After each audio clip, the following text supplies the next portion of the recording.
السلام علیکم ورحمۃ اللہ وبرکاتہ۔ امید ہے کہ آپ سب خیریت سے ہوں گے۔ آج میں آپ کو قربانی کے مسائل حرف عین سے آگاہ کروں گی۔ اس سے ٹوٹل 10 مسئلے آپ کو بتاؤں گی، اور یہ بیچ میں بہت خاص مسئلے ہیں۔ اکثر عمر وغیرہ کا مسئلہ بھی اس کے اندر ہی بتاؤں گی، کیونکہ جانوروں کی عمروں کے بارے میں ایک علیحدہ بھی بتا چکی ہوں ویڈیو میں، لیکن ادھر بھی تفصیل سے بتاؤں گی۔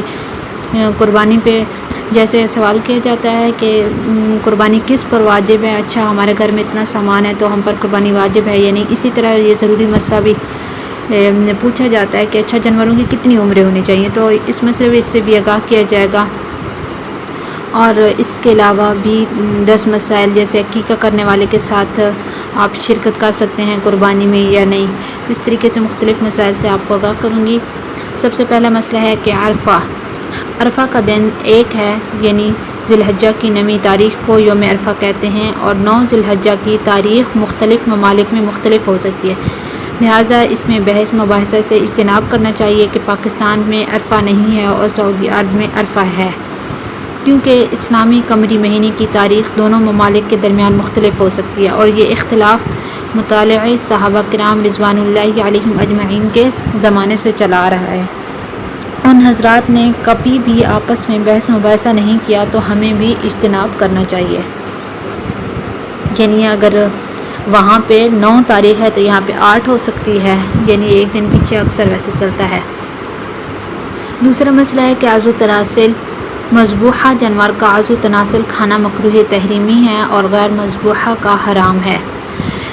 پہلے بھی میں آپ کو کچھ چیزیں بتا چکی ہیں کہ جانور کے اندر کون سی چیزیں ساتھ ہیں تو وہ حرام ہیں، تو وہ تفصیل سے آپ میری ویڈیو دیکھ لیجئے گا، اور وہ علیحدہ سے ایک ویڈیو بنی ہوئی ہے۔ اور آگے تیسرا مسئلہ ہے کہ عقیقہ کرنے والے کے ساتھ شرکت کرنا کیسا ہے۔ بڑے جانور میں عقیقہ کی نیت سے متعدد افراد شریک ہو سکتے ہیں، بشرطے کہ تمام شرکاء کی نیت قربانی یا عقیقہ کی ہو۔ بڑے جانور میں بعض شرکاء قربانی کی نیت سے اور بعض عقیقے کی نیت سے شریک ہو سکتے ہیں۔ عقیقہ کی نیت سے قربانی کے بڑے جانور میں حصہ لینے سے کسی کی قربانی باطل نہیں ہوگی۔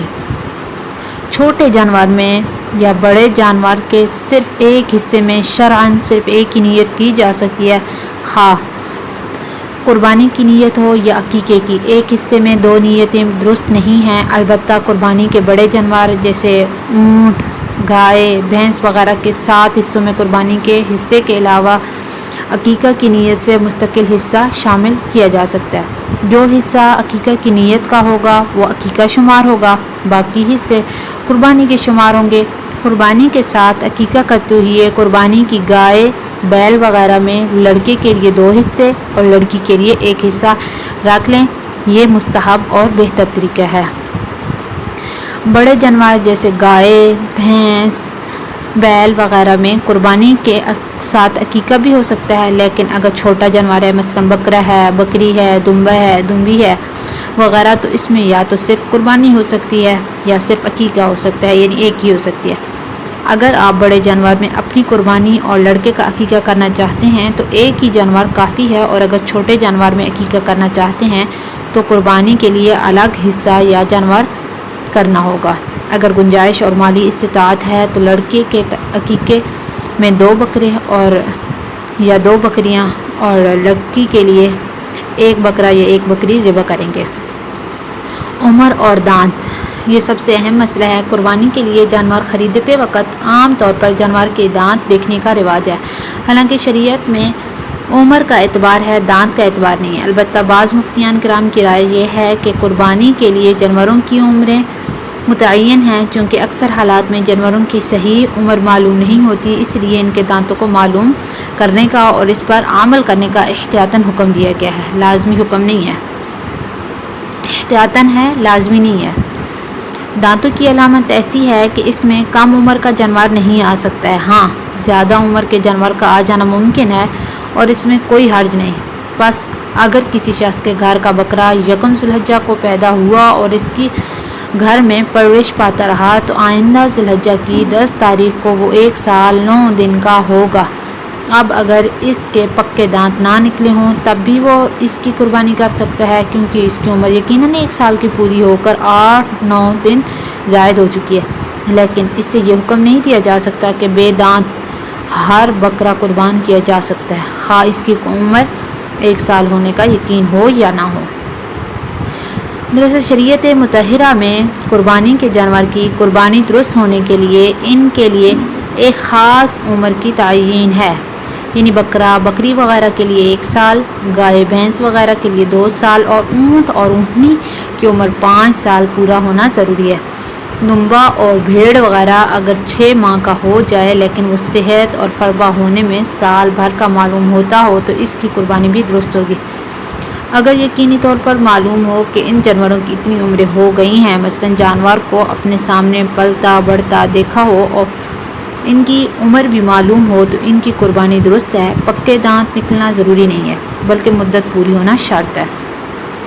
تاہم آج کل چونکہ فساد کا غلبہ ہے، اس لیے اگر اپنا ذاتی تجربہ نہ ہو تو صرف بیوپاری کی بات پر اعتماد نہیں کیا جا سکتا۔ اس صورت میں احتیاطاً دانت کو عمر معلوم کرنے کے لیے علامت کے طور پر مقرر کیا گیا ہے۔ دانتوں کی علامت ایسی ہے کہ اس میں کم عمر کا جانور نہیں آ سکتا، ہاں زیادہ عمر کا ناممکن ہے، یعنی تجربے سے یہ بات ثابت ہے کہ مطلوبہ عمر سے پہلے جانور کے 2 دانت نہیں نکلتے۔ واضح رہے کہ مذکورہ جواب سامنے کے دانت آنے یا نہ آنے کے اعتبار سے ہے۔ اگر اتفاقاً کسی جانور کے اکثر دانت ابھی تک آئے ہی نہ ہوں جس کی وجہ سے وہ گھاس چارہ نہ کھا سکے، یا اکثر دانت ٹوٹ چکے ہوں جس کی وجہ سے وہ گھاس چارہ نہ کھا سکے، تو ایسے جانور کی قربانی بالکل بھی درست نہیں ہوگی۔ ہاں اگر کسی جانور کے دانت بالکل گرے ہوئے ہیں اور دوسرے جانور کے دانت ہل رہے ہیں، تو اگر مذکورہ جانور اگر کامل عمر کے ہیں اور وہ دانت جھڑ جانے یا دانتوں کے ہلنے کے سبب گھاس چارہ نہیں کھا سکتے ہیں، تو اس صورت میں جانور کی منفعت کامل نہ ہونے کی وجہ سے مذکورہ جانوروں کی قربانی بھی درست نہیں ہوگی، اور اگر جانور چارہ کھا سکتے ہوں تو قربانی درست ہوگی۔ آگے بہت ہی خاص مسئلہ کہ عورت کے ذبیحے کا کیا حکم ہے۔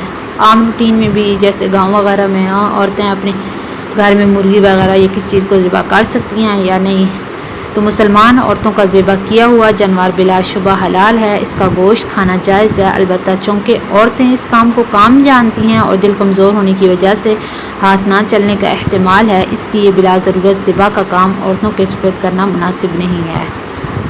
اور ہمارے ہاں تو اتنا برا رواج ہے کہ اگر عورت ذبح کر لے تو اس کا کھایا بھی نہیں جاتا ہے، کہتے جی حرام ہے، تو عورت کا ذبیحہ بالکل بھی حرام نہیں ہے، حلال ہے۔ ایک صحابیہ کا واقعہ بھی ہے کہ انہوں نے خود ذبح کیا۔ آگے ہے عیبدار جانور کی قربانی کا کیا حکم ہے۔ عیبدار جانور کی قربانی جائز نہیں ہے، لیکن اگر ذبح کے وقت تڑپنے کودنے سے عیبدار ہو گیا تو کچھ مذائقہ نہیں ہے، اس کی قربانی جائز ہوگی۔ عیبدار ہو گیا، اگر کسی مالدار صاحب نصاب شخص نے قربانی کی نیت سے کوئی جانور خریدا، پھر وہ جانور عیبدار ہو گیا تو صاحب نصاب شخص پر ضروری ہوگا کہ عیبدار جانور کی جگہ پر کسی بے عیب جانور کی قربانی کرے، یعنی جس جانور کے اندر کوئی عیب نہیں ہے اس کی قربانی کرے۔ اگر کسی غریب نے قربانی کی نیت سے کوئی جانور خریدا، پھر وہ جانور عیبدار ہو گیا تو غریب وہ عیبدار جانور کی قربانی کر لے، یہی کافی ہوگا۔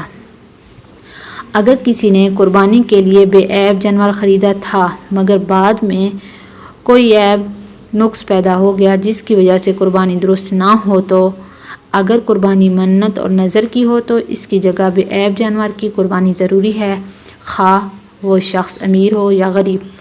اور اگر قربانی نظر اور منت کی نہ ہو تو غریب شخص کے لیے اس عیبدار جانور کی قربانی کر دینا کافی ہے، اور امیر پر اس کی جگہ دوسرے بے عیب جانور کی قربانی کرنا ضروری ہے۔ اگر ذبح کی تیاری میں کوئی عیب پیدا ہو گیا، مثلا ٹانگ ٹوٹی یا آنکھ خراب ہو گئی، تو کوئی حرج نہیں ہے، اس کی قربانی صحیح ہوگی۔ اگلا مسئلہ ہے کہ عید کی نماز سے پہلے قربانی کرنا کیسا ہے۔ شہروں میں جہاں عید کی نماز ہوتی ہے وہاں عید کی نماز سے پہلے قربانی کے جانور کو ذبح کرنا بالکل بھی درست نہیں ہے۔ اگر کسی نے ایسا کیا تو قربانی دوبارہ کرنا لازم ہوگی۔ البتہ گاؤں جہاں پر عید کی نماز نہیں ہوتی ہے وہاں عید کی نماز سے پہلے بھی جانور کو ذبح کر سکتے ہیں۔ عید کی نماز مقدم ہے یا نہیں، یعنی قربانی پہلے کریں گے یا عید کی نماز؟ نبی صلی اللہ علیہ وآلہ وسلم نے عید کی نماز کو مقدم کیا اور قربانی کو اس کے بعد کرنے کا حکم جاری فرمایا، خواہ وہ مکہ میں ہوں یا مدینہ میں یا دنیا کے کسی اور مقام میں۔ عید کے دن سال پورا ہوا۔ جو بکرا گزشتہ سال عید کے روز پیدا ہوا ہے، اس کی قربانی اس سال عید کے دوسرے دن کرنا جائز ہے، کیونکہ سال پورا ہو چکا ہے۔ یہ مسائل قربانی کے مسائل کا انسائکلوپیڈیا، اس کی تالیف مفتی انعام الحق صاحب قاسمی نے کی ہے، وہاں سے لیے گئے ہیں۔ السلام علیکم ورحمۃ اللہ وبرکاتہ۔